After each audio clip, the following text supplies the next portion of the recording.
Telapak tangan ibu mertuaku mendarat di pipiku. Kau membuat rumah orang seperti kandang babi. Apa kau ini manusia? Ibu, saya tidak sengaja. Di hadapan 12 orang tamu, di hari ulang tahunku, aku ditampar. Aku bahkan tidak diizinkan untuk membela diri. Ibu mertuaku memotong perkataanku dan berteriak dengan suara keras yang bisa didengar oleh seluruh ruang tamu. Bukan minta maaf, tapi perbaiki kelakuanmu. Kalau salah, ya, harus dihajar. Aku hanya menumpahkan sedikit jus di lantai, tapi aku ditampar di depan para tamu. Tidak ada yang melerai, tidak ada yang bertanya apakah aku baik-baik saja. Air mataku mulai mengalir. Hari ini adalah hari ulang tahunku, tapi sejak pagi aku sudah dipanggil ke rumah ibu mertua untuk bersih-bersih, menyiapkan makanan, dan melayani tamu. Aku bekerja tanpa henti. Suamiku? Dia hanya duduk di sofa menonton televisi. Bahkan setelah melihat istrinya ditampar, dia tidak mengatakan apa-apa. Aku berdiri di atas genangan jus di lantai, menangis. Pada saat itulah, seseorang berjalan keluar dari dapur. Dia adalah wanita yang datang sebagai asisten rumah tangga hari ini. Wanita yang sedang mencuci piring dan merapikan dapur itu kini berdiri di hadapanku. Nona ini akan saya bawa pergi. Lalu dia memegang tanganku dan langsung membawaku keluar. Ibu mertuaku pasti tidak tahu apa yang akan terjadi karena asisten rumah tangga ini, dan bagaimana peristiwa yang dimulai di rumah ini akan berakhir. Mengapa asisten rumah tangga itu memegang tanganku dan pergi? Sekarang, akan kuceritakan kisahnya. Sebelum dimulai, silakan tekan tombol subscribe dan like, dan tinggalkan komentar di mana Anda mendengarkan ini. Semoga keberuntungan menyertai Anda di sana. Sinar matahari pagi menyelinap melalui celah jendela. Dian membuka matanya di tempat tidur. Dia berbaring diam menatap langit-langit. Dia mencoba mengingat hari apa ini. Ini adalah ulang tahunnya yang ke-32. Tidak ada rencana khusus. Tidak ada yang pernah merayakan ulang tahunnya. Orang tuanya meninggal dalam kecelakaan lalu lintas ketika Dian berusia 25 tahun. Dan suaminya tidak pernah peduli dengan hari ulang tahun. Ibu mertuanya? Apalagi, dia teringat kecelakaan 7 tahun lalu. Ayah dan ibunya sedang berkendara bersama ketika mobil mereka bertabrakan dengan sebuah truk. Keduanya meninggal di tempat. Di rumah duka, Dian menangis berhari-hari, rasanya seperti ditinggalkan sendirian di dunia. Saat itu, orang yang menemaninya adalah Bima. Dia adalah kekasih Dian. Selama prosesi pemakaman, Bima selalu berada di sisinya, mengurus ini dan itu. Dia menjadi sandaran di saat-saat sulit. Karena itu, setahun kemudian mereka menikah. Dian berpikir, jika bersama pria ini, dia bisa menghabiskan sisa hidupnya. Namun, setelah menikah, segalanya berubah. Bima menjadi semakin acuh tak acuh, dan ibu mertuanya tidak pernah menyukai Dian sejak awal. Dia meremehkan Dian karena tidak punya orang tua, dan memandangnya rendah karena tidak memiliki latar belakang keluarga yang kuat. Selama 5 tahun, Dian hidup dengan perlakuan seperti itu. Dian bangkit dari tempat tidur. Sisi di sebelahnya kosong. Bima bilang dia akan menginap di rumah ibunya semalam. Belakangan ini dia sering begitu. Dia sering pergi sendirian ke rumah orang tuanya dengan alasan ada urusan. Dian pergi ke ruang tengah, mencuci muka, dan sarapan seadanya. Roti tawar dengan selai dan segelas susu. Sarapan yang sederhana. Dia berpikir apa yang akan dilakukannya hari ini. Mungkin sore nanti dia akan pergi ke toko kue di dekat rumah, membeli satu kue kecil, menyalakan lilin sendirian, dan meniupnya. Karena tidak ada yang merayakannya, dia harus merayakannya untuk dirinya sendiri, setidaknya sekali dalam setahun. Boleh, kan? Saat itu, ponselnya berdering. Ekspresi Dian langsung mengeras saat melihat layar, ibu mertuanya. Telepon jam 9 pagi? Jantungnya berdebar kencang. Telepon dari ibu mertuanya selalu membawa pekerjaan. Datang ke rumah, bersih-bersih, siapkan makanan. Selalu begitu. Dian menjawab telepon dengan tangan gemetar. Ya, Bu. Dian, suara ibu mertuanya terdengar tajam. Tanpa basa-basi. Hari ini ada acara penting di rumah. Aku mengundang teman-temanku. Wajah Dian menegang. Hari ini? Kenapa harus hari ini? Datang jam 11. Kamu harus bersih-bersih dan siapkan makanan. Jadi jangan terlambat. Bu, Hari ini saya. Kenapa? Suara ibu mertuanya menjadi dingin. Dian tidak bisa melanjutkan kalimatnya. Dia ingin mengatakan bahwa hari ini adalah hari ulang tahunnya dan dia ingin istirahat. Tapi kata-kata itu tidak keluar dari mulutnya. Dia tahu betul bagaimana reaksi ibu mertuanya jika dia mengatakan hal seperti itu. Tidak, Bu. Bukan apa-apa. Alasanmu nanti saja didengarkan di rumah. Jangan terlambat. Telepon ditutup begitu saja. Dian menatap layar yang mati untuk waktu yang lama. Ponsel di tangannya terasa berat. Hari ini ulang tahunku. Aku hanya ingin istirahat sehari saja dalam setahun. Dia menatap keluar jendela. Hari yang cerah, langit biru, cuaca yang bagus untuk berjalan-jalan. Tapi Dian harus pergi ke rumah ibu mertuanya. Dia menghela napas. Dia membuka lemari dan memilih pakaian. Setiap kali pergi ke rumah ibu mertua, dia harus berhati-hati dalam berpakaian. Jika terlalu cantik, dia akan dianggap sombong. Jika terlalu sederhana, dia akan dianggap memalukan keluarga. Dia mengambil blus krem dan celana hitam, pakaian yang netral. Setelah berganti pakaian dan mengambil tasnya, dia berhenti sejenak sebelum membuka pintu depan. Tiba-tiba dia teringat sesuatu. Kue. Karena aku harus pergi ke rumah ibu mertua, bagaimana jika aku membeli kue di jalan? Untuk kumakan sendiri nanti malam di rumah. Aku bisa menyimpannya sebentar di kulkas ibu mertua, kan?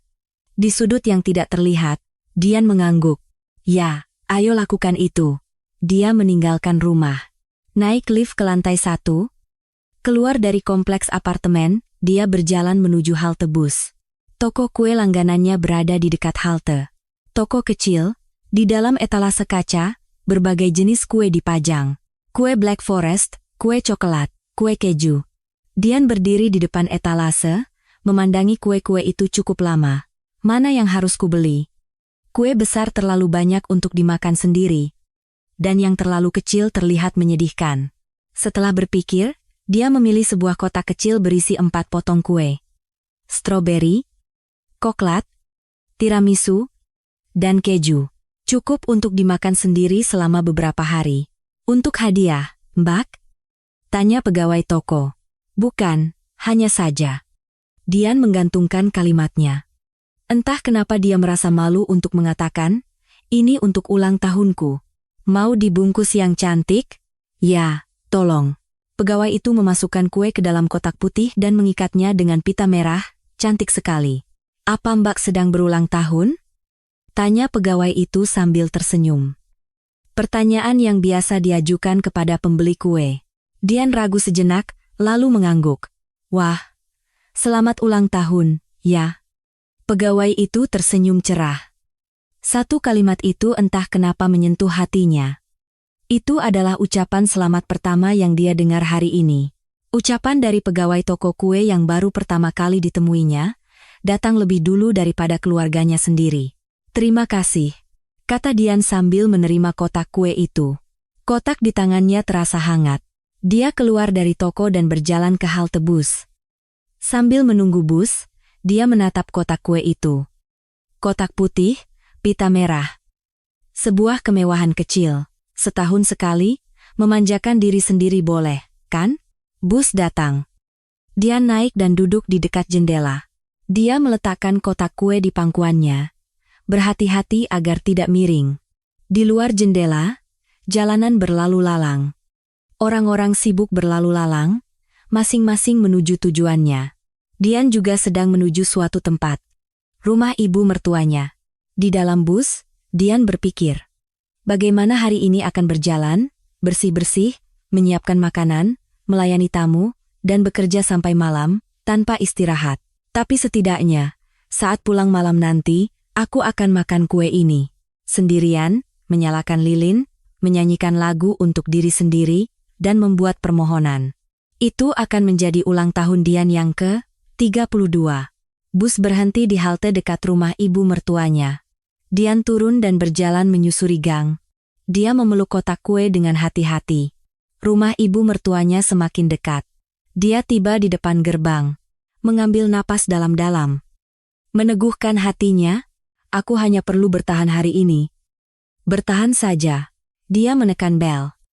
Beberapa saat kemudian, pintu terbuka, Ibu mertuanya berdiri di sana. Seorang wanita berusia 65 tahun. Postur tubuhnya kecil dan kurus, tapi tatapan matanya tajam. Rambutnya dikeriting dan bibirnya dipoles lipstik tebal. Sepertinya dia sudah bersiap menyambut tamu. "Sudah datang," kata ibu mertuanya ketus. Tanpa basa-basi. "Ya, Bu?" "Selamat pagi," Dian membungkukkan badan untuk memberi salam. Ibu mertuanya hanya mengangguk sekilas, lalu matanya tertuju pada benda yang dipegang Dian. "Itu apa?" "Oh, ini hanya..." "Sudah, taruh di kulkas. Cepat masuk." Ibu mertuanya berbalik. Sambil berjalan masuk ke dalam, dia mengambil sesuatu. Lalu, tanpa menoleh, dia melemparkannya. Sesuatu terbang ke arah dada Dian. Secara refleks, Dian menangkapnya, sambil susah payah memegang kotak kue dengan satu tangan. Itu adalah sebuah celemek, kain usang dan pudar, penuh noda di sana-sini, sepertinya noda minyak atau sambal. "Pakai itu dan pergi ke dapur. Banyak pekerjaan," kata ibu mertuanya sambil berjalan ke ruang tamu. Tamu-tamu datang jam 12. Jadi semua harus siap sebelum itu. Bersih-bersih, panaskan makanan, cepat bergerak. "Baik, Bu." Dian melepas sepatunya dan melangkah masuk. Di tangannya ada kotak kue dan celemek. Pertama, dia harus ke dapur dan meletakkan kue di kulkas. Dapur berada di sebelah kiri dari pintu masuk. Dapur yang sempit. Ada wastafel, kompor gas, dan kulkas tua. Di atas wastafel, bahan-bahan makanan menumpuk. Daging, sayuran, makanan laut. Setumpuk pekerjaan yang harus diselesaikan. Dia membuka kulkas. Isinya penuh sesak. Wadah-wadah makanan, botol minuman, kantong buah. Tidak banyak ruang untuk meletakkan kotak kue. Dian mencari-cari, lalu akhirnya menyelipkannya di rak paling bawah, di pojok, tempat yang tidak mudah terlihat. Dia takut ibu mertuanya akan berkomentar jika melihatnya. Dian menutup pintu kulkas dan mengenakan celemek. Tangannya gemetar saat mengikat tali di pinggang. Dia sudah khawatir bagaimana hari ini akan berjalan. Dia harus bekerja dari pagi hingga malam. Tanpa istirahat, saat itu, terdengar suara dari pintu depan. "Aku pulang." Itu suara Bima, suaminya. Dian tidak tahu kapan dia datang, mungkin sudah ada di sana sebelum Dian tiba. "Oh, kau sudah datang," jawab Dian dari dapur. Bima berdiri di ruang tamu. Dia mengenakan pakaian santai. Sepertinya dia sudah bersantai di rumah orang tuanya. "Pasti capek, ya?" "Katanya tamu hari ini banyak," kata Bima. Nadanya terdengar menghibur, tapi hanya itu saja. Tidak ada tawaran untuk membantu. "Iya. Katanya ada 12 orang. Wah, banyak juga." Bima mengangguk. Lalu dia berjalan ke arah sofa. "Aku bantu ibu dulu, ya. Kamu kerja yang rajin." Hanya itu. Bima duduk di sofa dan menyalakan televisi. Dia mulai mengganti-ganti saluran dengan remote. Dian menatapnya dengan hampa. "Membantu ibu? Apa duduk di sofa sambil menonton televisi itu namanya membantu?" Tapi dia tidak bisa berkata apa-apa. Karena memang selalu seperti ini. Setiap kali ada acara di rumah mertuanya, Bima selalu begitu. Dia hanya akan berkata, "Bantu ibu, ya," lalu dia sendiri tidak melakukan apa-apa. Semua pekerjaan menjadi bagian Dian. Ibu mertuanya keluar ke ruang tamu. "Bima, duduk saja di situ." "Capek, kan?" katanya semalam lembur. "Iya, Bu. Aku istirahat sebentar." "Iya, istirahat saja. Biar Dian yang kerjakan semua." Ibu mertuanya menatap Dian. "Apa yang kau lakukan? Cepat ke dapur dan bekerja. Tidak ada waktu." "Baik, Bu." Dian menunduk dan kembali ke dapur. Dia berdiri di depan wastafel. Menatap tumpukan bahan makanan. Daging harus dibumbui, sayuran harus dipotong, makanan laut harus dibersihkan. Jumlahnya sangat banyak. Entah berapa jam yang dibutuhkan untuk menyelesaikannya sendirian. Dia mengambil pisau, mulai memotong bawang. Pisau beradu dengan talenan, mengeluarkan suara tok-tok. Aroma bawang menusuk hidungnya. Matanya perih. Air mata mengalir. Dia berkata pada dirinya sendiri, "Ini karena bawang." Air matanya keluar karena bawang. Dari ruang tamu, terdengar suara televisi. Suara Bima yang mengganti saluran. Terdengar juga suara ibu mertuanya yang sedang berbicara. Suara tawa, Dian sendirian di dapur, memotong sayuran.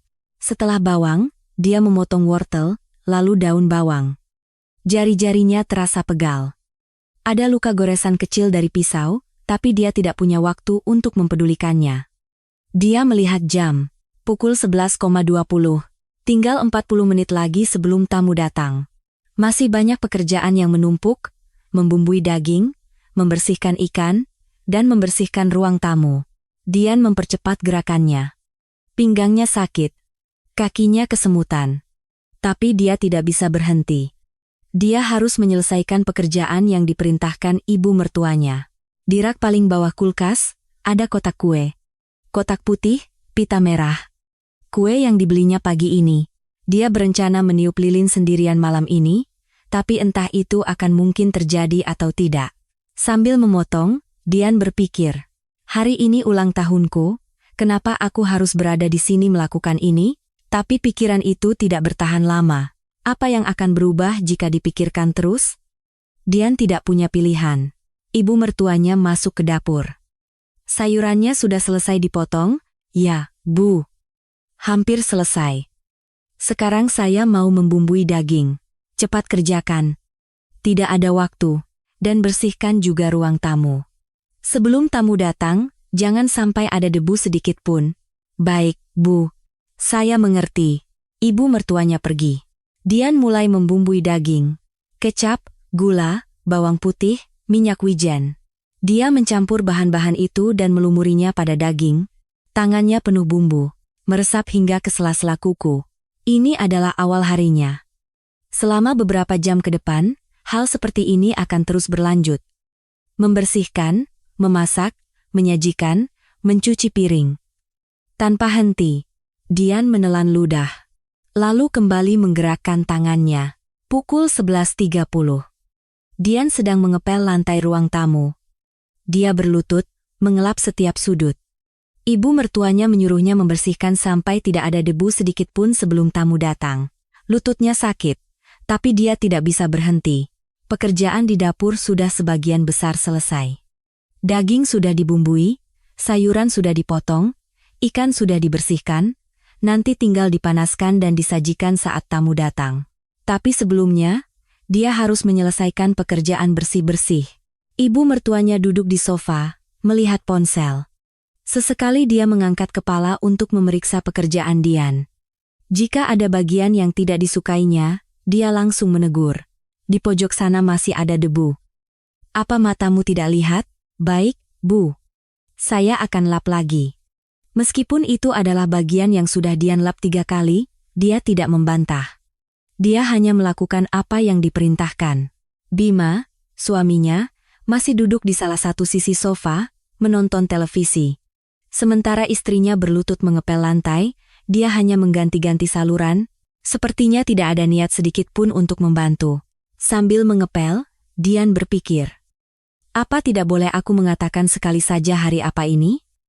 Keberanian kecil muncul. Ibu mertuanya mungkin tidak akan tahu. Tidak ada yang ingat hari ulang tahun Dian, tapi dia ingin sekali mengatakannya. Siapa tahu? Mungkin dia diizinkan pulang lebih awal sore nanti. Dian berhenti mengepel dan berdiri. Permisi, Bu. Dia membuka mulut dengan hati-hati, suaranya bergetar. Ibu mertuanya menjawab tanpa mengalihkan pandangan dari ponselnya. Kenapa? Hari ini ulang tahun saya. Jari ibu mertuanya berhenti bergerak. Perlahan, dia mengangkat kepala dan menatap Dian. Ekspresinya berubah. Alisnya terangkat, dan sudut bibirnya menyeringai. Apa? Hari ini ulang tahun saya? Jadi mungkin sore nanti saya bisa pulang lebih awal. Dia tidak bisa menyelesaikan kalimatnya. Ibu mertuanya tertawa sinis. Ulang tahun? Suaranya penuh ejekan. Memangnya kenapa kalau ulang tahun? Dian tersentak. Dia merasakan ada sesuatu yang salah. Kalau orang tuamu masih hidup, baru ulang tahun itu dirayakan? Suara ibu mertuanya dingin. Setajam pisau. Anak tidak punya orang tua, buat apa meributkan ulang tahun? Kalau ada waktu untuk memikirkan hal seperti itu, lebih baik kau lap lagi debu di sini. Wajah Dian terasa panas. Seperti ditampar. Pandangannya kabur. Air mata sudah menggenang. Karena aku tidak punya orang tua? Aku juga tidak punya hari ulang tahun? Apa maksudnya itu? Apakah kematian orang tuaku adalah salahku? Dian mengatupkan giginya. Dia tidak boleh menangis. Jika dia menangis di sini, situasinya akan menjadi lebih buruk. Baik, Bu. Dia menundukkan kepala. Tidak berkata apa-apa lagi. Ibu mertuanya kembali menatap ponselnya, seolah tidak terjadi apa-apa. Bima hanya menonton televisi. Entah dia tidak mendengar percakapan barusan, atau pura-pura tidak mendengar. Apapun itu, tidak masalah.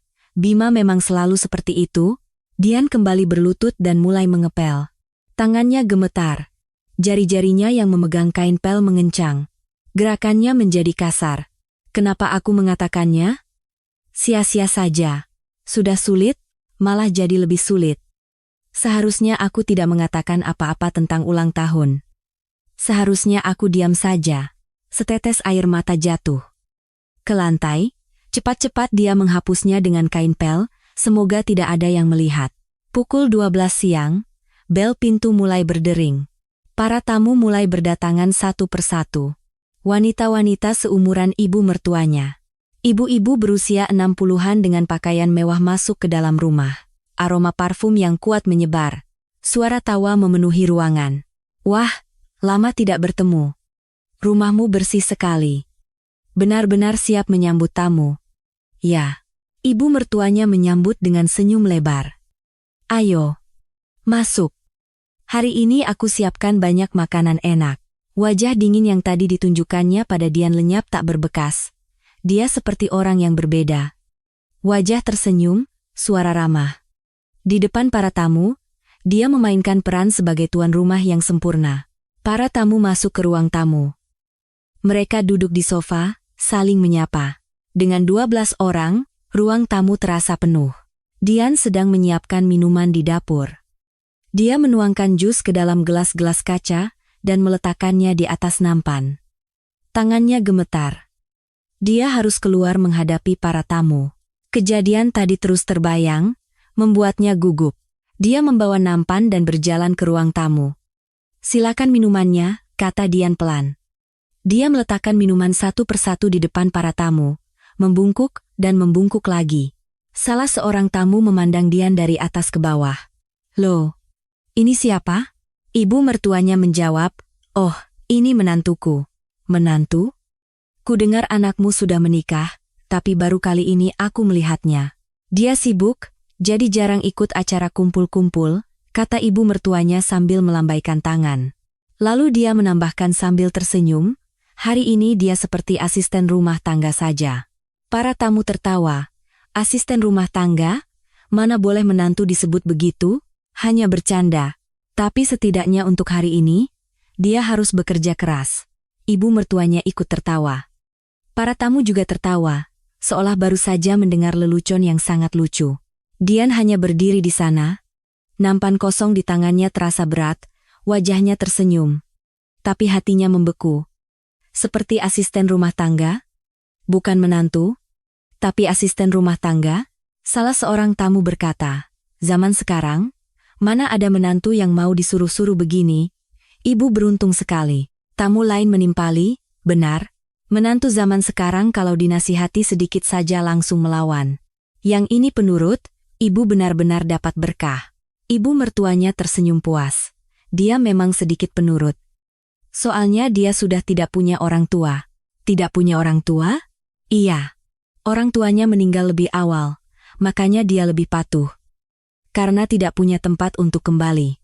Ekspresi para tamu berubah aneh. Setengah kasihan, setengah penasaran. Aduh, kasihan sekali. Tapi bukankah itu bagus? Menantu yang masih punya orang tua, sedikit-sedikit pasti pulang ke rumah orang tuanya. Benar. Menantu yang ini tidak punya tempat untuk kembali, jadi bagus, kan? Para tamu tertawa. Dian berdiri di sana, mendengarkan tawa mereka, telinganya berdengung. Wajahnya panas. Bagus karena aku tidak punya tempat untuk kembali?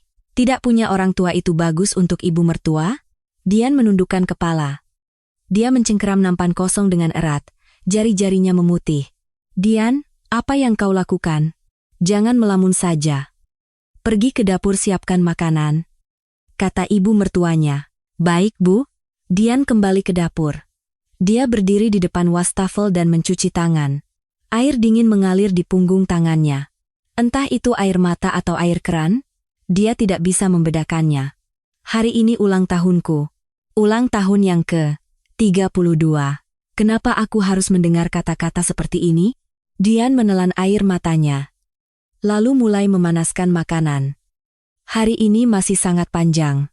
Para tamu berkumpul di ruang tamu. 12 orang ibu-ibu duduk mengelilingi sofa dan kursi, mengobrol.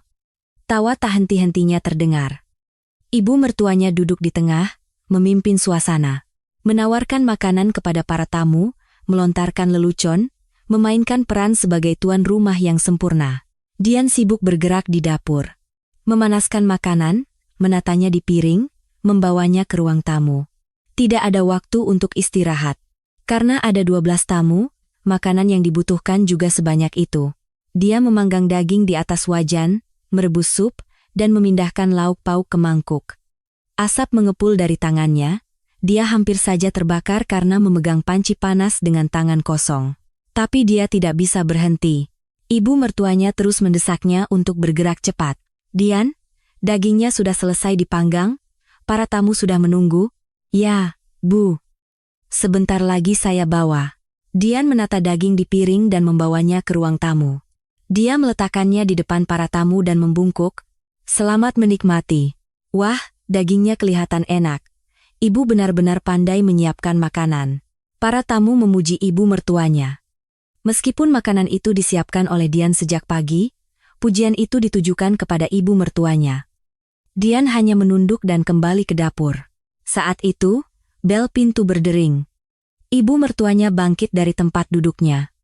Oh, sepertinya dia sudah datang. Salah seorang tamu bertanya, siapa lagi yang datang? Hari ini tamunya banyak, jadi aku panggil asisten rumah tangga untuk membantu mencuci piring dan beres-beres. Ibu mertuanya berjalan ke arah pintu depan. Terdengar suara pintu dibuka.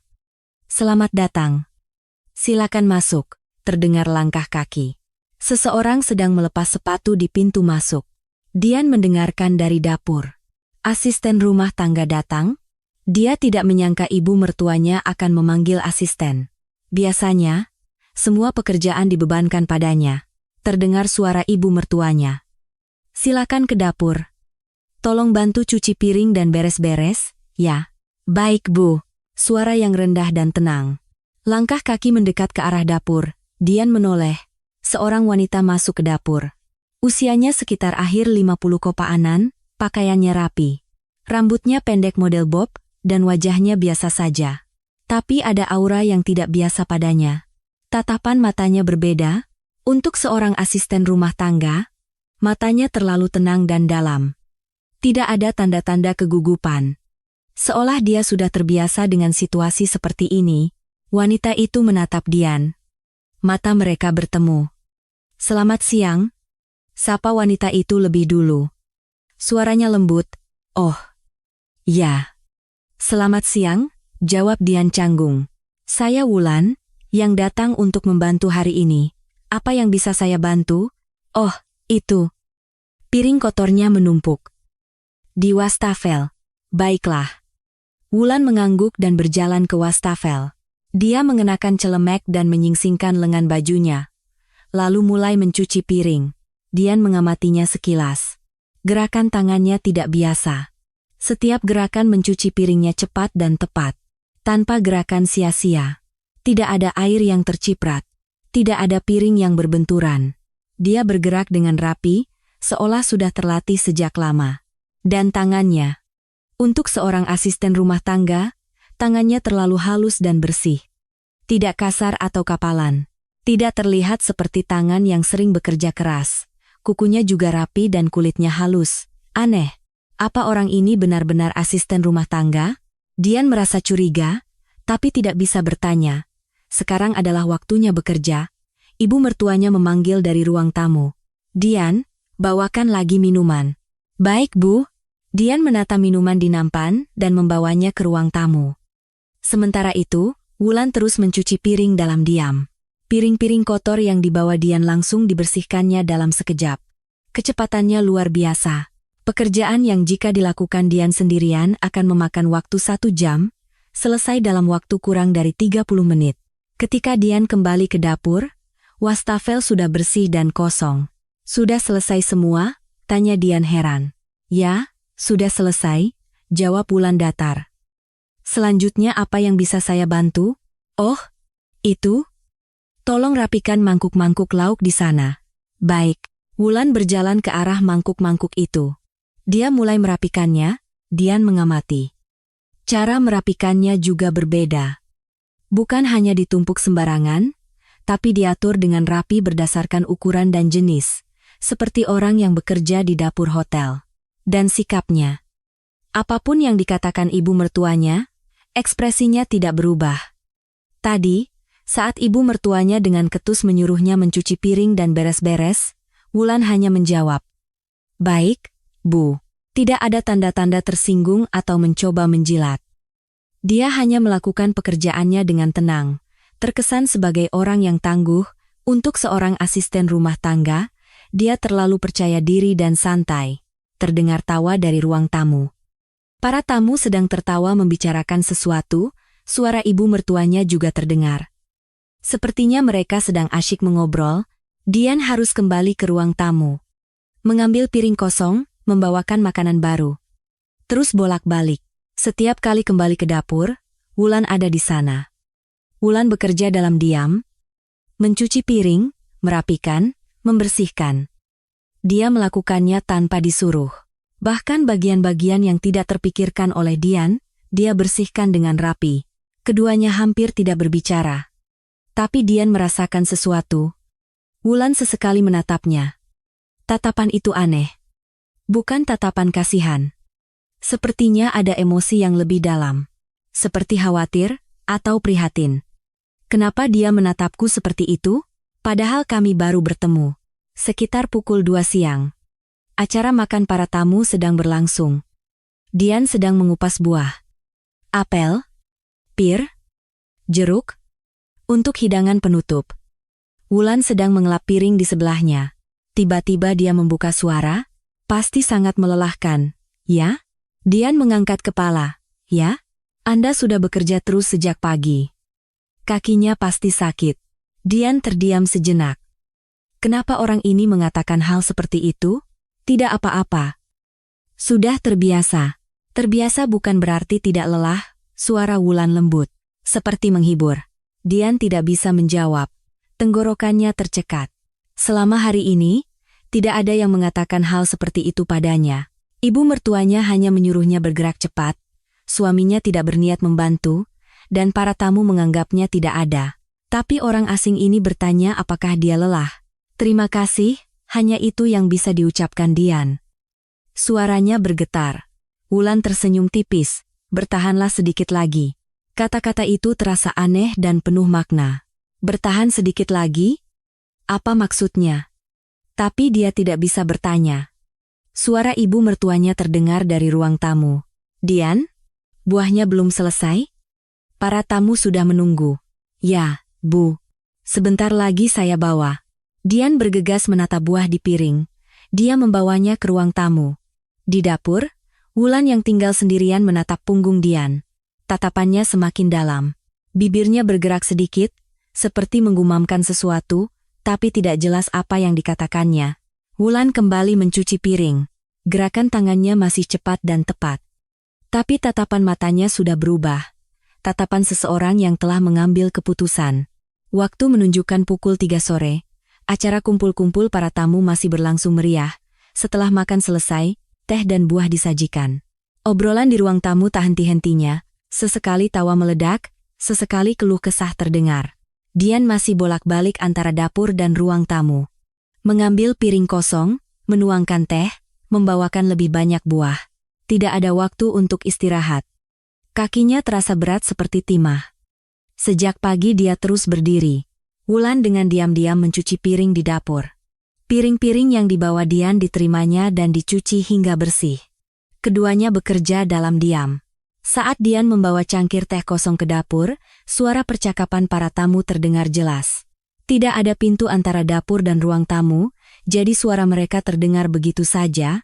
Ngomong-ngomong, menantu yang ini katanya sudah tidak punya orang tua, ya? Kata salah seorang tamu. Suaranya penuh rasa ingin tahu. Tangan Dian berhenti. Dia tidak bisa meletakkan cangkir teh di wastafel, masih memegangnya. Iya, meninggal 7 tahun lalu. Kecelakaan lalu lintas, itu suara ibu mertuanya. Aduh, kasihan sekali. Berarti waktu Lebaran tidak punya tempat untuk pulang, ya? Benar. Tidak punya keluarga inti lagi. Makanya ulang tahun pun dirayakannya sendirian. Tamu lain bertanya. Begitu. Ya. Tidak ada yang merayakannya. Iya. Jawab, ibu mertuanya. Suaranya mengandung nada ejekan. Dian berdiri di dapur, mendengarkan percakapan itu. Cangkir teh di tangannya bergetar. Wajahnya terasa panas. Saat itu, suara ibu mertuanya terdengar lagi. Tapi, anak-anak yang tidak punya orang tua seperti dia, biasanya jago urusan rumah tangga. Oh, begitu? Iya. Karena tidak punya ibu, jadi pekerjaan rumah tangga seperti ini sudah mendarah daging baginya. Sejak kecil harus melakukan semuanya sendiri, para tamu menimpali. Oh, makanya dia rajin sekali. Benar. Menantu yang masih punya keluarga inti biasanya manja. Kalau capek sedikit, langsung pulang ke rumah orang tuanya. Menantu yang ini tidak punya tempat untuk kembali, jadi dia bekerja keras. Tentu saja, kalau tidak punya tempat untuk kembali, ya, harus lebih rajin lagi. Tawa meledak. Dian membeku di tempatnya. Pekerjaan rumah tangga mendarah daging? Karena tidak punya ibu, jadi pekerjaan rumah tangga menjadi sifatnya? Cangkir teh di tangannya bergetar hebat. Hampir jatuh. Dengan susah payah, Dian meletakkan cangkir itu di wastafel. Pandangannya kabur. Air mata sudah menggenang. Tapi dia tidak boleh menangis. Jika dia menangis di sini, dia akan terlihat lebih menyedihkan. Dia mengatupkan giginya. Menggigit bibirnya. Tawa kembali terdengar dari ruang tamu. Tapi ibu beruntung sekali. Di mana lagi bisa menemukan menantu yang begitu penurut? Benar. Disuruh apa saja mau, tidak pernah membantah. Menantu zaman sekarang kalau dinasihati sedikit saja langsung melawan. Yang ini baik. Yah, karena tidak punya tempat untuk kembali, mau tidak mau harus baik. Tawa kembali meledak. Dian mengepalkan tangannya. Baik?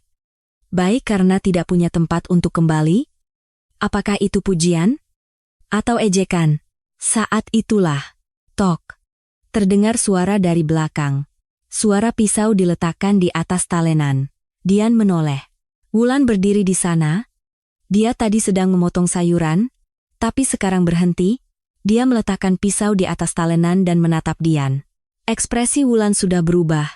Bukan lagi wajah tenang seperti tadi, tatapannya menjadi dalam. Ada emosi yang mendalam di sana, seperti kemarahan, atau kesedihan. Mata mereka bertemu. Wulan, tanpa berkata apa-apa, mengangguk sedikit, seolah berkata, tidak apa-apa, aku tahu. Dian merasa terhibur oleh tatapan itu.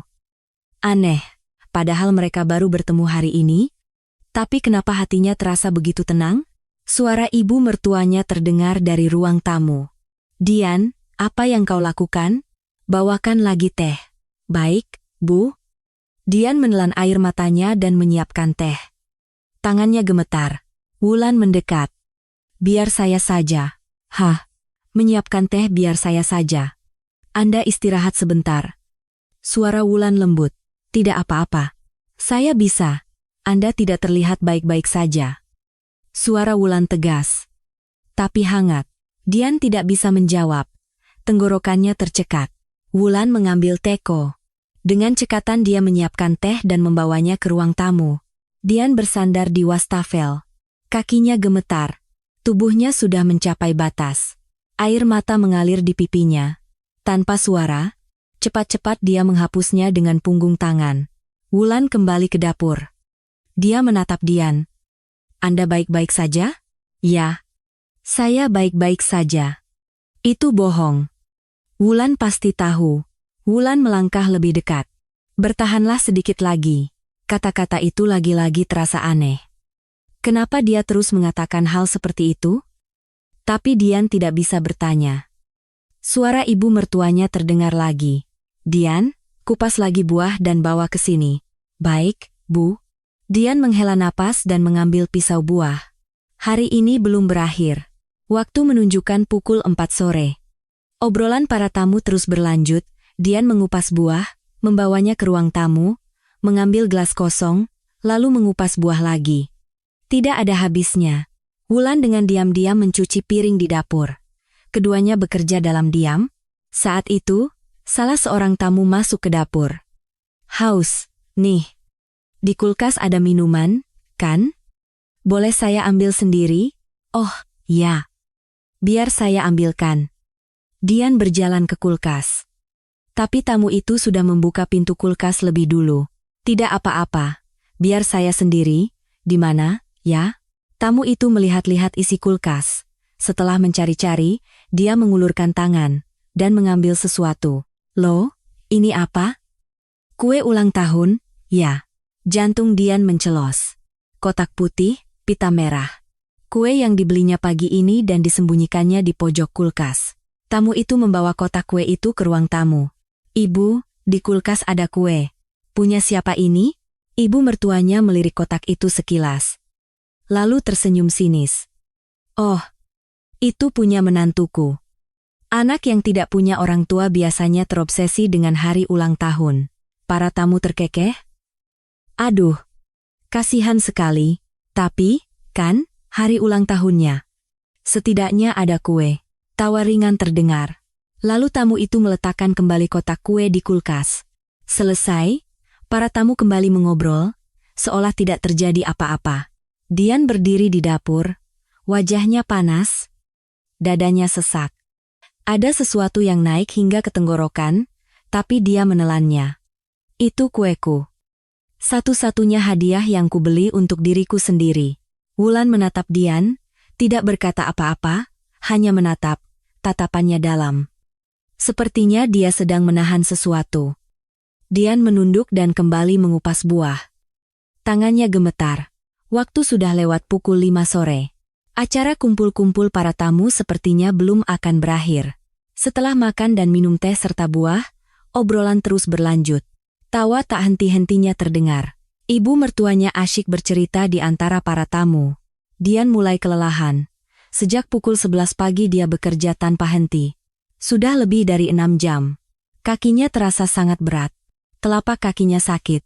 Sejak pagi dia hanya berdiri dan bekerja. Pinggangnya serasa mau patah.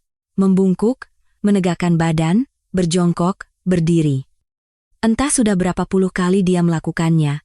Jari-jarinya keriput karena terlalu lama terkena air. Terlalu banyak mencuci piring. Di punggung tangannya ada goresan-goresan kecil dari pisau. Teriris saat mengupas buah. Perih. Tapi dia tidak punya waktu untuk mempedulikannya. Perutnya juga lapar. Pagi ini dia hanya makan sepotong roti. Dia tidak sempat makan siang. Sibuk melayani tamu, tidak ada waktu untuk makan, perutnya perih. Terdengar suara keroncongan. Tapi dia menahannya, malu jika terdengar oleh para tamu. Yang lebih berat dari itu adalah hatinya. Kejadian-kejadian tadi terus terbayang. Kata-kata seperti anak tidak punya orang tua terobsesi dengan ulang tahun, pekerjaan rumah tangga sudah mendarah daging, baik karena tidak punya tempat untuk kembali. Kata-kata itu terus berputar di kepalanya, tidak mau hilang. Dian menggelengkan kepala. Jangan dipikirkan. Bertahan saja hari ini. Kalau sudah di rumah, semua akan berakhir. Makan kue, lalu tidur. Dia kembali ke dapur. Wulan sedang mencuci piring di depan wastafel. Melihat Dian masuk, dia menoleh. Pasti sangat lelah, ya, tanya Wulan. Suaranya lembut. Tidak apa-apa, jawab Dian. Bohong. Dia tidak baik-baik saja. Tapi hanya itu yang bisa dikatakannya. Wulan menatap Dian, tatapan yang dalam. Sepertinya ada yang ingin dikatakannya, tapi dia menahannya. Sedikit lagi, kata Wulan. Kata-kata itu lagi-lagi terasa aneh. kenapa dia terus mengatakan hal seperti itu? Sedikit lagi bertahan, lalu apa? Tapi dia tidak bisa bertanya. Suara ibu mertuanya terdengar dari ruang tamu. Dian? Ya, Bu. Dian berjalan ke ruang tamu. Ibu mertuanya memberi isyarat, tolong bagikan minuman lagi untuk para tamu. Ya? Ada di kulkas. Baik. Dian kembali ke dapur. Dia membuka kulkas dan mengeluarkan botol jus. Mengambil 12 gelas kaca dan menatanya di atas nampan. Dia mulai menuangkan jus. 1 gelas, 2 gelas, 3 gelas. 12 gelas terisi penuh. Nampan itu berat. Ada 12 gelas kaca di atasnya. Dian mengangkat nampan dengan kedua tangan.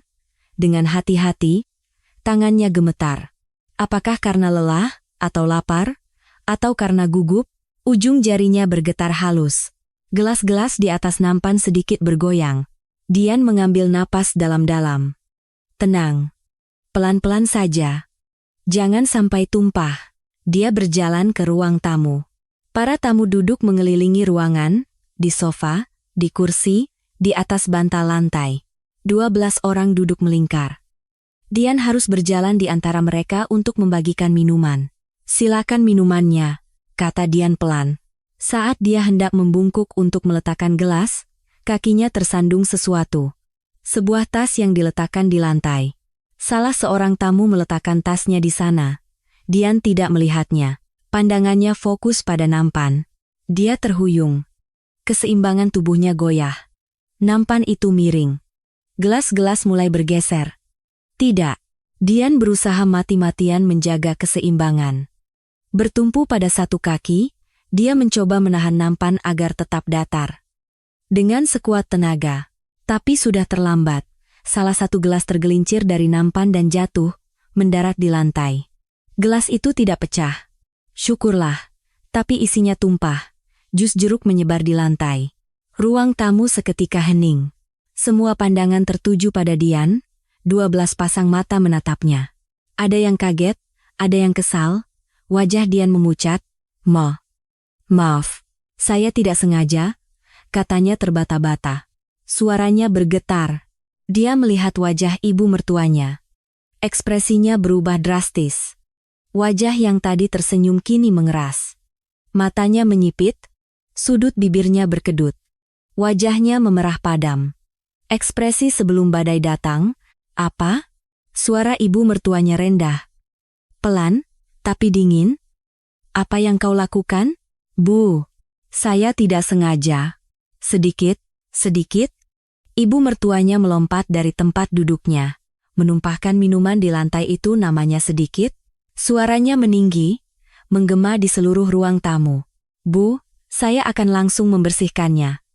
Dian hendak berlutut. Untuk membersihkan jus yang tumpah. Dia merogoh sakunya mencari sapu tangan. Tapi ibu mertuanya sudah mendekat.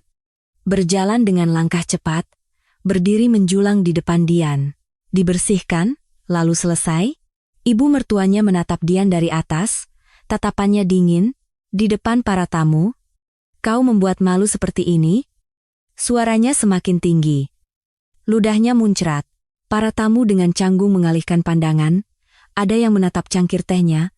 Ada yang melihat keluar jendela, ada yang memainkan ponsel, tidak ada yang membuka suara. Kau membuat rumah orang seperti kandang babi. Wajah ibu mertuanya berkerut. Orang sepertimu tidak pantas tampil di depan orang. Kata-kata itu menusuk hatinya. Seperti pisau tajam. Orang sepertimu tidak pantas tampil di depan orang.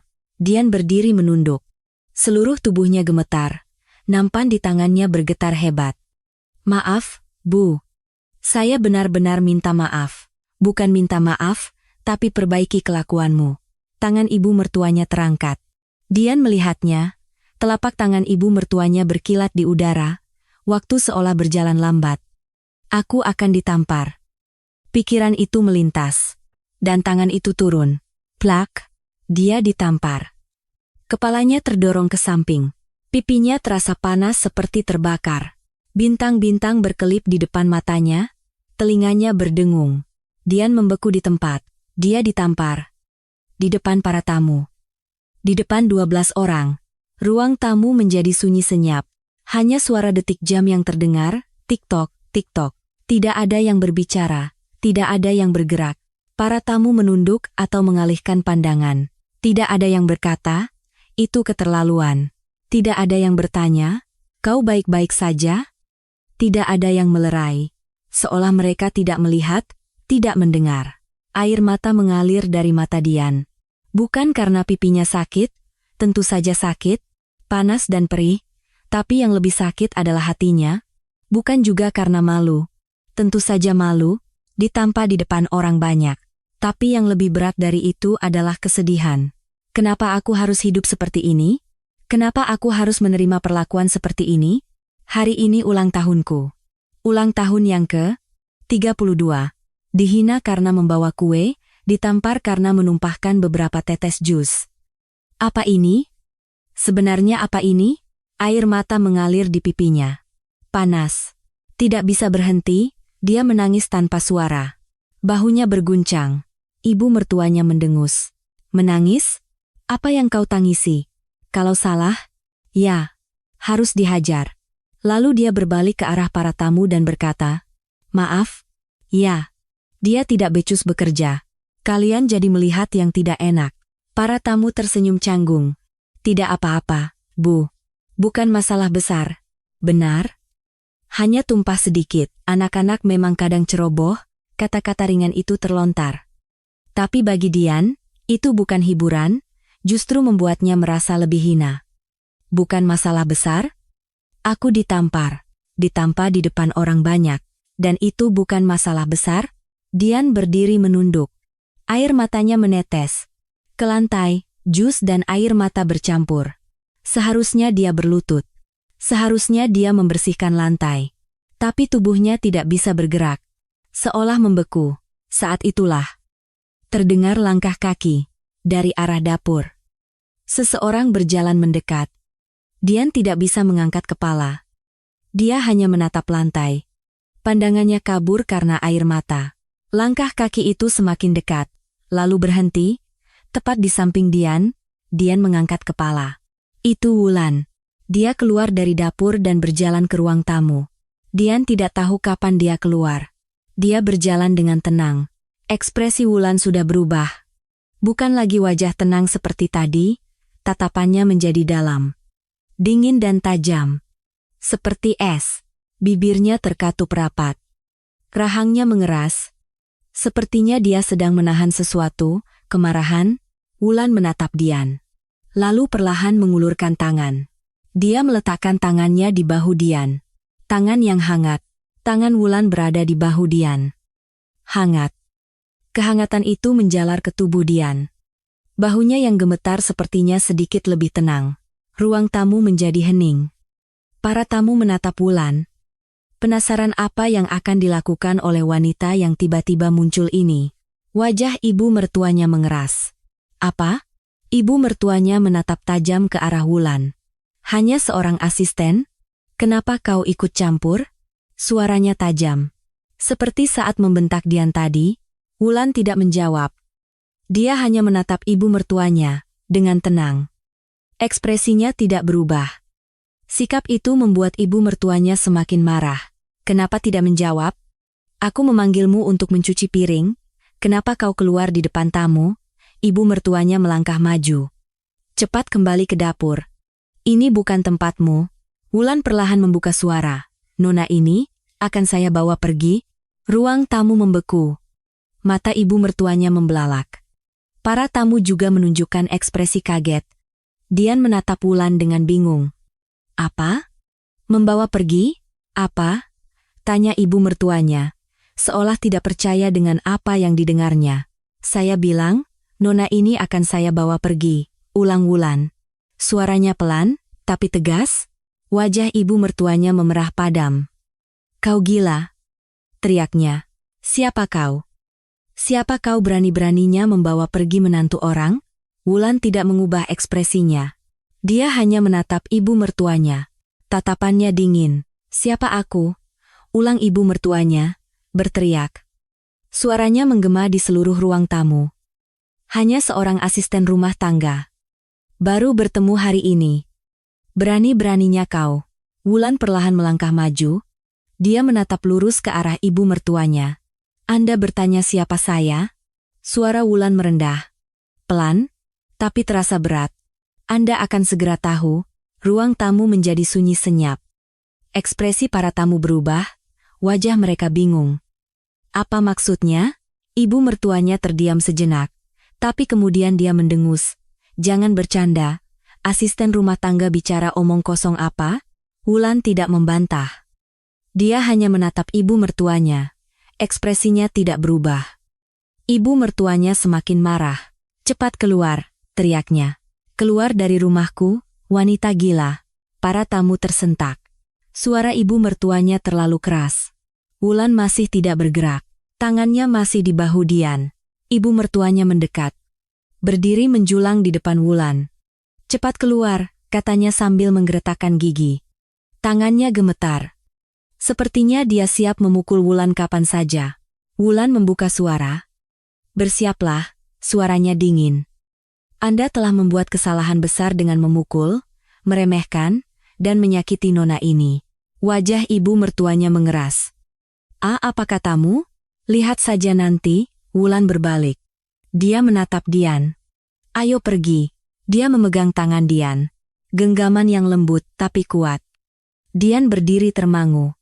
Dia tidak mengerti apa yang sedang terjadi. Siapa orang ini? Kenapa dia mau membawaku pergi? Apa maksud semua ini? Tapi tidak ada waktu untuk berpikir. Wulan menarik tangan Dian dan berjalan ke arah pintu depan. Tunggu! Teriak ibu mertuanya dari belakang. Mau kemana kalian? Jangan harap bisa pergi. Dia menantuku. Wulan tidak menoleh. Dia terus berjalan. Sambil memegang tangan Dian. Ibu mertuanya mengejar. Berhenti. Kubilang berhenti. Dia mengulurkan tangan untuk meraih lengan Wulan. Wulan berhenti. Perlahan dia menoleh dan menatap ibu mertuanya. Tatapannya sedingin es. Tajam dan menusuk. Ibu mertuanya tersentak. Tangannya berhenti di udara. Secara naluriah dia mundur selangkah. Wulan tidak berkata apa-apa. Hanya menatap. Selama beberapa detik yang terasa seperti selamanya. Ibu mertuanya tidak bisa membuka suara. Dia mencoba mengatakan sesuatu, tapi sepertinya suaranya tidak keluar. Dia terintimidasi oleh tatapan Wulan. Wulan berbalik lagi. Menuju pintu depan. Pakai sepatumu. Katanya pada Dian. Dian dengan bingung memakai sepatunya. Tangannya gemetar, sulit sekali memakainya dengan benar. Wulan menunggunya. Dia membuka pintu depan. Udara luar masuk. Matahari sudah mulai terbenam. Sore menjelang. Dian. Terdengar suara ibu mertuanya dari belakang. Dian. Kau mau kemana? Wulan memegang tangan Dian dan melangkah keluar. Dia membuka gerbang dan mereka keluar ke gang. Di depan gerbang, sebuah sedan hitam mewah terparkir. Mata Dian membelalak. Kapan mobil ini datang? Tadi tidak ada. Seseorang turun dari kursi pengemudi. Seorang pria berjas hitam. Dia membungkuk dengan sopan. Ibu Direktur. Ibu Direktur? Dian tidak percaya dengan apa yang didengarnya. Apa katanya tadi? Wulan hanya mengangguk sebagai jawaban. Sopir itu membukakan pintu belakang. Silakan masuk. Wulan berkata pada Dian. Dian berdiri termangu. Tubuhnya tidak bisa bergerak. Dia tidak tahu apakah ini nyata atau mimpi. Tidak apa-apa. Masuklah, kata Wulan lembut. Dian perlahan masuk ke dalam mobil. Jok kulitnya terasa lembut, aroma wangi yang samar tercium di dalam mobil. Wulan juga masuk dan duduk di sebelahnya. Pintu ditutup. Dari belakang, samar-samar terdengar teriakan ibu mertuanya. Dian! Dian! Sepertinya dia mengejar sampai ke depan gerbang. Tapi mobil sudah mulai bergerak. Melaju dengan mulus, suara ibu mertuanya semakin menjauh. Dari jendela, rumah ibu mertuanya terlihat semakin kecil. Gang berlalu, dan mereka memasuki jalan besar. Mobil melaju lebih cepat. Dian masih gemetar. Pipinya sakit, panas dan perih. Air matanya tidak berhenti mengalir. Terus membasahi pipinya. Wulan mengeluarkan sapu tangan dari tasnya. Ini. Dia memberikannya pada Dian. Dian menerima sapu tangan itu dengan tangan gemetar. Dia menyeka wajahnya. Sapu tangan putih itu basah oleh air mata. Di dalam mobil sunyi, hanya suara mesin yang terdengar pelan. Di luar jendela, jalanan berlalu lalang. Orang-orang berjalan, mobil-mobil melaju. Pemandangan sore yang biasa, tapi bagi Dian, tidak ada yang masuk ke matanya. Pikirannya kosong, apa yang baru saja terjadi? Siapa orang ini? Kenapa dia membawaku? Ibu Direktur? Apa maksudnya itu? Permisi, kata Dian dengan suara gemetar. Wulan menatapnya. Kenapa? Kenapa Anda membawa saya? Wulan terdiam sejenak. Dia melihat keluar jendela, lalu perlahan membuka suara. Akan kujelaskan semuanya, suaranya lembut. Sekarang tenanglah dulu, istirahatlah. Dian ingin bertanya lebih banyak. Banyak sekali yang ingin diketahuinya, tapi tubuhnya lemas. Sejak pagi dia bekerja tanpa henti, tidak makan, dan bahkan ditampar. Seluruh tubuhnya remuk, kelopak matanya terasa berat. Tidak apa-apa, terdengar suara Wulan. Sekarang semuanya akan baik-baik saja. Kata-kata itu terngiang di telinganya. Sekarang semuanya akan baik-baik saja? Benarkah? Dian memejamkan mata. Mobil melaju dengan mulus. Dia tidak tahu kemana mereka akan pergi. Tapi anehnya, dia tidak merasa takut. Berada di samping orang asing ini terasa lebih nyaman daripada berada di rumah ibu mertuanya. Ini pertama kalinya. Merasa dilindungi oleh seseorang. Kesadaran Dian perlahan memudar. Rasa lelah menyeruak. Ketegangan di seluruh tubuhnya mereda dan rasa kantuk datang. Wulan dengan lembut merangkul bahu Dian. Tidurlah. Nanti kubangunkan kalau sudah sampai. Dian tidak bisa menjawab. Dia sudah terlelap. Mobil terus melaju di jalanan Jakarta. Matahari terbenam. Langit berwarna jingga. Wulan menatap keluar jendela. Tenggelam dalam pikirannya. Dia melihat wajah Dian yang tertidur di sampingnya. Bekas air mata masih terlihat. Pipinya merah dan bengkak. Tatapan Wulan semakin dalam. Maafkan aku, gumamnya pelan. Seharusnya aku bertindak lebih cepat. Dian tidak mendengarnya. Dia sudah tertidur lelap. Mobil terus melaju. Menuju suatu tempat. Dian membuka matanya. Di mana ini? Dia bingung sejenak. Langit-langitnya asing. Bukan. Ini bukan langit-langit. Ini di dalam mobil. Tercium aroma jok kulit. Di luar jendela, lampu jalan berlalu lalang. Oh, benar. Ingatannya kembali. Ditampa di rumah ibu mertua. Seorang wanita bernama Wulan membawanya pergi. Naik mobil. Dan tertidur. Dian bangkit. Berapa lama dia tertidur? Dia melihat keluar. Matahari sudah benar-benar terbenam. Sudah malam. Dia melihat ke samping. Wulan duduk di sana. Menatap keluar jendela. Wajahnya tampak berpikir. Sudah bangun? Wulan menoleh. Suaranya lembut. Iya. Saya tidur berapa lama? Sekitar 1 jam. Sepertinya Anda sangat lelah. 1 jam? Dian melihat keluar jendela. Jalanan yang asing? Dia tidak tahu mereka sedang menuju kemana. Permisi. Dian membuka suara dengan hati-hati. Kita mau kemana? Ke rumah saya. Hah? Untuk malam ini, istirahatlah di rumah saya. Besok kita bicara pelan-pelan. Dian bingung. Menginap di rumah orang ini? Orang yang baru ditemuinya hari ini. Saat itu, ponsel Wulan berdering. Wulan mengeluarkan ponselnya dan melihat layar. Lalu menjawab telepon. Ya. Suara lawan bicaranya terdengar samar. Tidak jelas apa yang dikatakannya. Rapat direksi besok ditunda saja. Hari ini saya ada urusan pribadi. Rapat direksi? Mata Dian membelalak. Ya, baik. Atur jadwalnya besok jam 10 pagi. Beritahu semua peserta. Wulan menutup telepon. Dian menatap Wulan dengan bingung. Permisi? Rapat direksi? Apa itu? Wulan menatap Dian. Diam sejenak, lalu perlahan membuka suara. Saya punya sebuah perusahaan. Namanya JY Service Group. JY Service Group? Dian pernah mendengar nama itu. Di mana? Ya? Oh, benar. Di pos satpam apartemennya. Tertulis di seragam para petugas kebersihan. Perusahaan itu?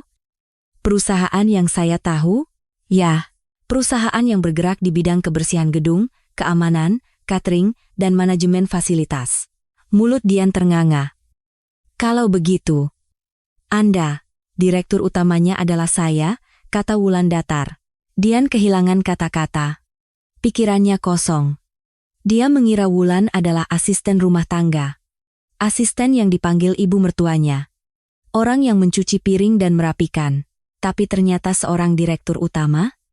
Kenapa seorang direktur utama perusahaan besar mencuci piring di rumah ibu mertuaku? Kenapa? Tanya Dian dengan suara gemetar. Kenapa Anda berpura-pura menjadi asisten rumah tangga? Wulan melihat keluar jendela, diam sejenak. Untuk melihat Anda, Dian. Saya? Ya. Saya ingin melihat langsung. Bagaimana Anda hidup, perlakuan apa yang Anda terima? Dian tidak mengerti. Kenapa? Kenapa Anda ingin melihat saya? Kita baru bertemu hari ini. Wulan menatap Dian. Dian, siapa nama ayahmu? Tiba-tiba ayah? Dian bingung. Kenapa tiba-tiba membicarakan ayah? Pak Prapto. Pak Prapto. Wulan mengangguk, ada sebuah emosi yang melintas di matanya. Benar. Pak Prapto, Anda kenal ayah saya? Suara Dian bergetar. Wulan perlahan mulai bercerita. 15 tahun yang lalu, suaranya merendah. Saat itu, kami sangat kesulitan. Suami saya bekerja sebagai kuli bangunan harian. Saya juga bekerja mencuci piring dan bersih-bersih di warung makan. Hidup kami sangat pas-pasan. Sulit sekali untuk makan. Dian mendengarkan dalam diam. Suatu hari, suami saya jatuh di lokasi proyek. Mata Wulan berkaca-kaca. Dari ketinggian lantai 3. Kakinya patah, tulang punggungnya juga cedera. Dia dilarikan ke rumah sakit, dan dokter bilang biaya operasinya sangat besar. Proses pemulihannya juga akan lama. Kami tidak punya uang. Bingung sekali bagaimana cara membayar biaya rumah sakit. Tapi perusahaan kontraktornya bilang itu karena kelalaian pribadi dan tidak mau mengurus jam sosteknya, mereka berusaha menutup-nutupi. Kami, para pekerja harian, tidak punya suara. Suara Wulan bergetar. Saya sempat berpikir untuk meminjam dari rentenir. Saya tahu bunganya mengerikan, tapi tidak ada cara lain. Suami saya sekarat, apa yang bisa saya lakukan? Dian menahan napas, mendengarkan. Saat itu, ada seseorang yang membantu kami. Wulan menatap Dian, itu adalah ayahmu. Jantung Dian berdebar kencang. Mandor di proyek itu adalah Pak Prapto. Proyek tempat suami saya celaka. Air mata mengalir dari mata Wulan.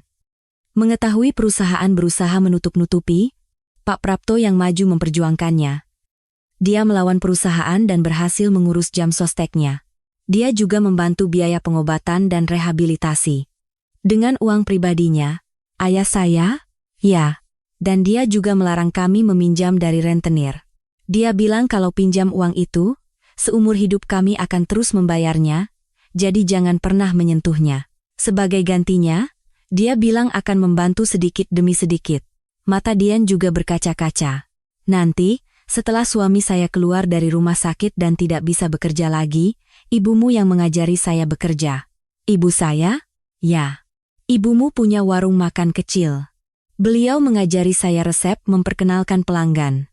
Berkat itu, saya juga bisa memulai warung makan kecil. Wulan tersenyum tipis. Itu adalah awalnya. Warung makan itu berkembang menjadi catering, lalu mulai menyuplai ke pos satpam apartemen dan kantor. Akhirnya, saya menggabungkan bisnis catering dengan kebersihan dan keamanan, dan mendirikan perusahaan jasa. Itulah JY Service Group sekarang. Dian kehilangan kata-kata. Orang tuamu telah menyelamatkan nyawa kami, mengubah hidup kami, entah seberapa besar utang budi kami. Wulan memegang tangan Dian. Saat itu, ayahmu menitipkan pesan padaku, suaranya bergetar. Dia bilang dia punya seorang putri. Jika suatu saat nanti putrinya mengalami kesulitan, dia memintaku untuk menjaganya. Itu adalah permintaan terakhirnya. Air mata Dian tumpah. Ayah. Ayah yang meninggal 7 tahun lalu dalam kecelakaan lalu lintas bersama ibu. Ayah yang meninggalkan pesan seperti itu. Jadi aku mengawasimu. kata Wulan. Dari jauh? Bagaimana kau hidup? Apakah pernikahanmu baik-baik saja? Apakah kau bahagia? Air mata Wulan juga mengalir. Tapi sepertinya kau tidak bahagia. Diremehkan oleh mertua, diabaikan oleh suami, Wulan menggenggam tangan Dian dengan erat, makanya aku datang untuk memastikannya sendiri.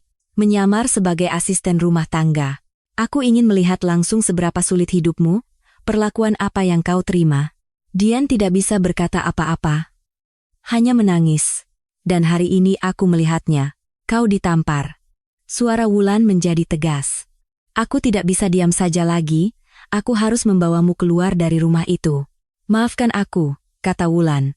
Seharusnya aku bertindak lebih cepat. Seharusnya aku mencegahnya sebelum terjadi. Maafkan aku. Dian menggelengkan kepala. Tidak. Tidak. Suaranya serak. Terima kasih. Terima kasih banyak. Dian menggenggam tangan Wulan dengan erat. Tangan yang hangat. Aku kira aku sendirian. Air matanya tidak berhenti. Setelah orang tuaku meninggal, diremehkan mertua, suami tidak peduli, kupikir tidak ada yang memihakku di dunia ini. Tapi ternyata ada. Dia hanya tidak tahu. Dian menatap Wulan. Ini peninggalan ayahku. Seseorang yang akan menjagaku. Air mata Wulan mengalir. Ayahmu memberiku nyawa. Memberiku kehidupan. Bagaimana aku bisa membalas budi itu? Seumur hidup pun tidak akan cukup. Wulan menggenggam tangan Dian dengan erat. Mulai sekarang, aku akan berada di sisimu. Jika kau jatuh, aku akan menopangmu. Jika kau lelah, kau bisa bersandar padaku. Dian memeluk Wulan. Dia menangis lama. Menangis sejadi-jadinya. Air mata yang selama ini ditahannya tumpah ruah. Wulan memeluk Dian dengan erat. Mengelus punggungnya, seperti seorang ibu yang menenangkan anaknya. Mobil terus melaju. Menuju suatu tempat. Di luar jendela, pemandangan malam Jakarta berkelip. Lampu-lampu kota berlalu lalang. Dian menangis lama dalam pelukan Wulan. Untuk pertama kalinya dalam hidupnya, dia merasa bisa bersandar sepenuhnya pada seseorang. Perasaan bahwa tidak apa-apa jika hancur. Karena ada yang menopangnya. Hari ini adalah ulang tahun Dian yang ke-32. Pagi tadi, dia pikir ini akan menjadi ulang tahun terburuknya. Bekerja di rumah ibu mertua, diremehkan, bahkan ditampar. Tapi sekarang berbeda. Seseorang yang tidak terduga muncul. Seseorang yang ditinggalkan oleh ayahnya. Orang itu menyelamatkannya. Mungkin ini adalah hadiah terakhir dari ayahnya. Hadiah ulang tahun. Malam itu, Dian tidur di rumah Wulan. Sebuah penthouse, lantai teratas apartemen mewah di pusat kota Jakarta. Dari jendela kaca besar, pemandangan malam Jakarta terbentang. Lampu-lampu yang berkelip seperti permata. Dian berbaring di tempat tidur yang bersih, menatap langit-langit. Selimut empuk menyelimuti tubuhnya. Hangat, nyaman. Kejadian hari ini terasa seperti mimpi. Pagi pergi ke rumah ibu mertua, bekerja seharian, ditampar, Wulan membawanya pergi, dan sekarang dia di sini. Di rumah orang asing. Bukan orang asing. Seseorang yang ditinggalkan oleh ayahnya. Air mata kembali mengalir. Ayah yang meninggal 7 tahun lalu. Ayah yang sampai akhir hayatnya mengkhawatirkan putrinya. Ayah yang meninggalkan seseorang seperti ini untuknya. Dian memejamkan mata. Dia lelah. Seluruh tubuhnya remuk. Rasa kantuk datang. Begitulah. Dian tertidur lelap. Keesokan paginya. Saat Dian membuka mata, sinar matahari masuk melalui jendela. Langit-langit yang asing terlihat. Oh, benar. Ini rumah Wulan. Dia bangkit dan berjalan ke ruang tamu. Wulan sedang duduk di sofa. Berbicara di telepon. Baik. Nama perusahaan mertuanya apa? PT Sinar Jaya? Oke. Cari tahu daftar pemegang saham dan daftar rekanan mereka. Laporkan hari ini juga. Wulan menutup telepon. Dian mendekat. Sudah bangun? Wulan tersenyum. Iya, Ibu. Sedang membicarakan perusahaan? PT Sinar Jaya. Iya.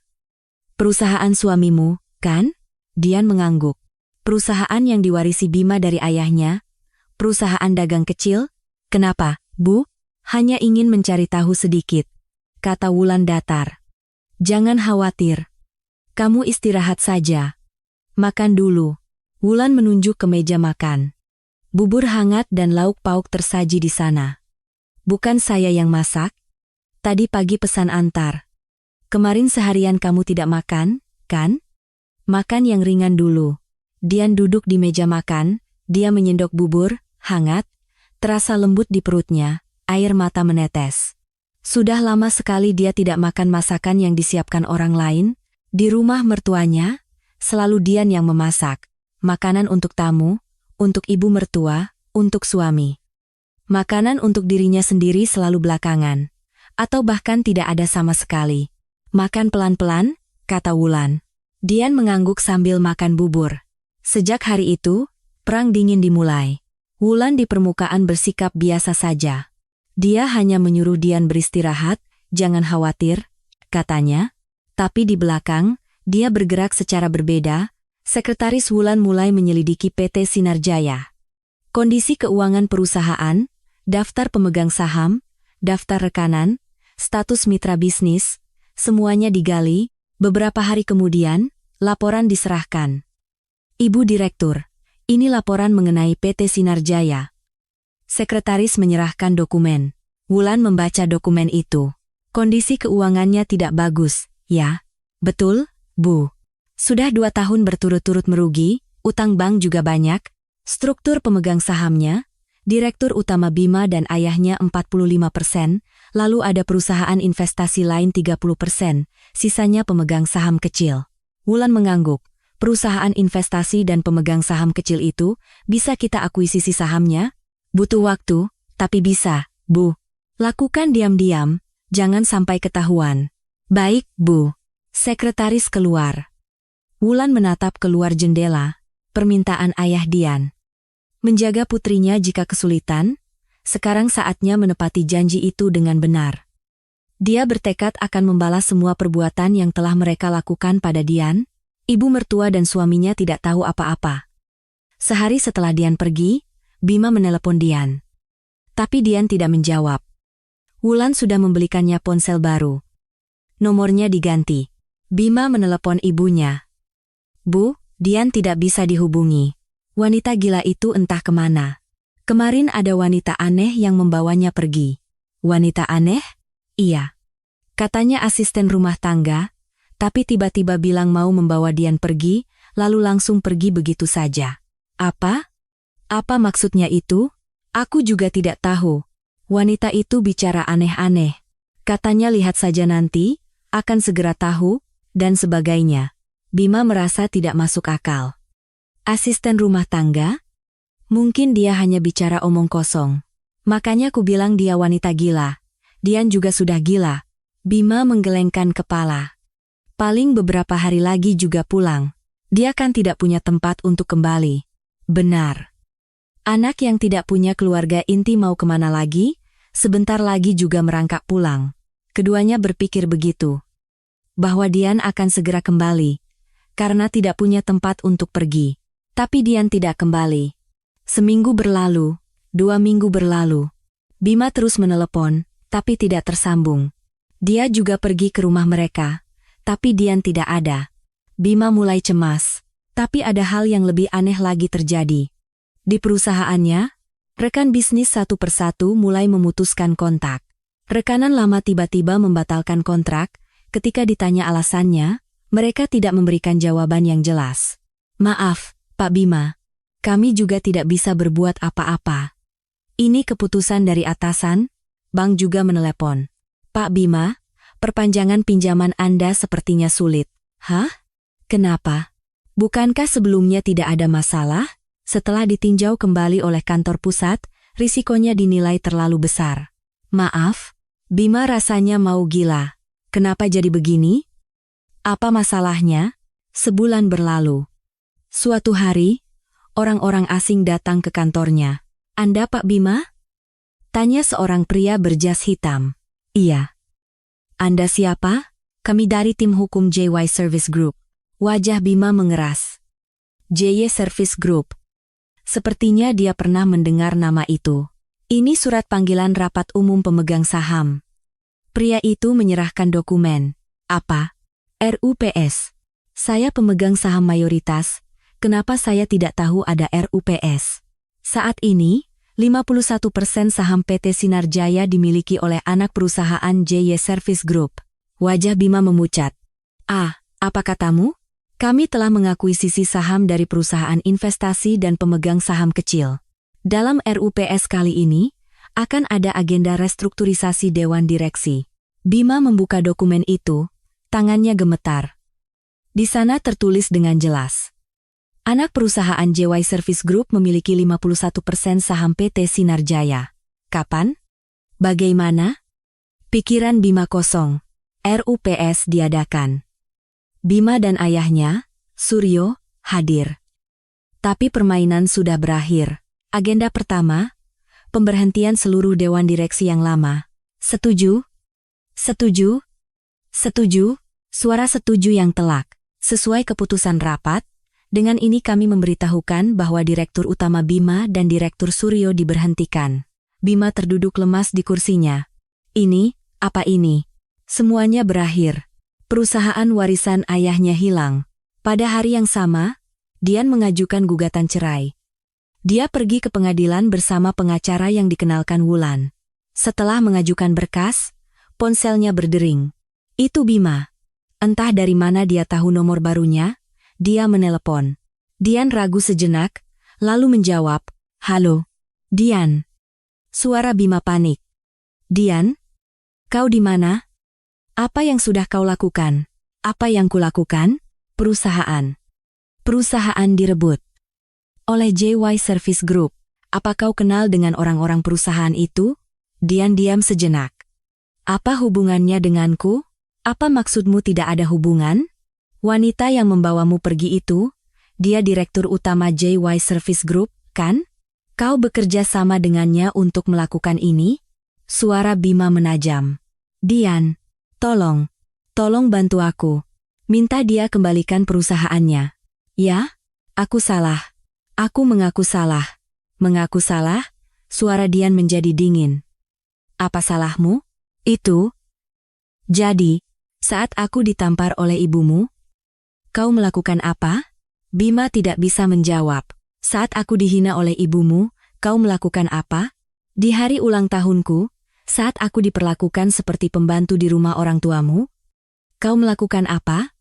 Suara Dian bergetar. "Kau tidak melakukan apa-apa kan? Kau hanya duduk di sofa menonton televisi." "Dian, itu. Aku sudah mengajukan gugatan cerai." Suara Bima terputus. Apa? Kita cerai. Aku tidak mau lagi hidup sebagai istrimu." Dian. Dian menutup telepon. Tangannya gemetar.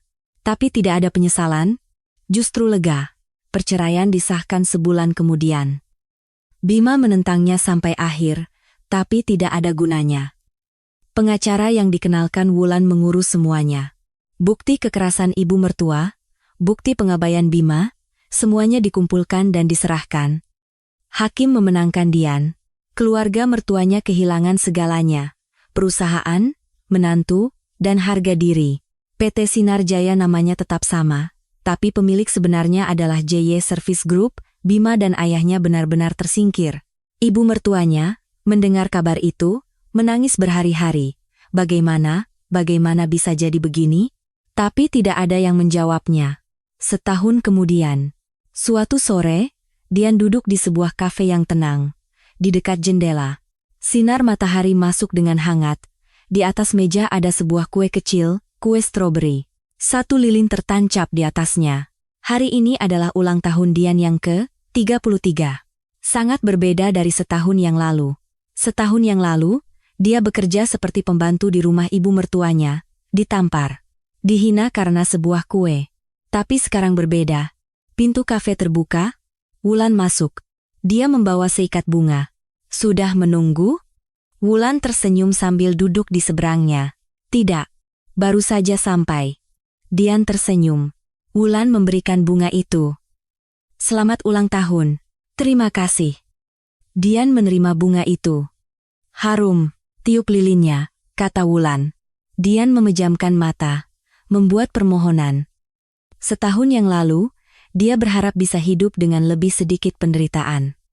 Berharap ada seseorang yang dengan tulus mengucapkan selamat ulang tahun padanya. Permohonan itu terkabul. Dian membuka mata dan meniup lilin. Apinya padam. Wulan bertepuk tangan. Selamat ulang tahun, Dian. Terima kasih, Bu. Terima kasih banyak. Mata Dian berkaca-kaca. Tapi bukan air mata kesedihan. Air mata kebahagiaan. Dia memotong kue, memberikan sepotong pada Wulan. Keduanya makan kue sambil mengobrol. Tentang apa yang terjadi selama setahun ini, tentang rencana ke depan, Dian akan mulai belajar lagi. Wulan akan membantunya. Dia ingin belajar psikologi konseling. Ingin membantu orang-orang yang mengalami kesulitan sepertinya. Dian, kata Wulan. Ya, Bu. Sekarang tidak apa-apa. Wulan memegang tangan Dian. Karena sekarang ada yang akan menopangmu jika kau jatuh. Air mata mengalir dari mata Dian. Aku akan selalu ada di sisimu, Wulan tersenyum. Dian juga tersenyum. Di luar jendela, sinar matahari bersinar terang. Sore yang hangat. Setahun yang lalu, Dian sendirian. Dia pikir tidak ada yang memihaknya di dunia ini, tapi sekarang berbeda. Ada seseorang di sampingnya. Seseorang yang akan menopangnya jika dia jatuh. Seseorang yang ditinggalkan oleh ayahnya. Dian tidak lagi sendirian. Itulah hadiah terbesar. Hadiah terakhir dari ayahnya. Bagaimana kisah hari ini menurut Anda? Terima kasih telah mendengarkan sampai akhir. Jika Anda menyukai video ini, jangan lupa untuk subscribe, like, dan aktifkan notifikasinya.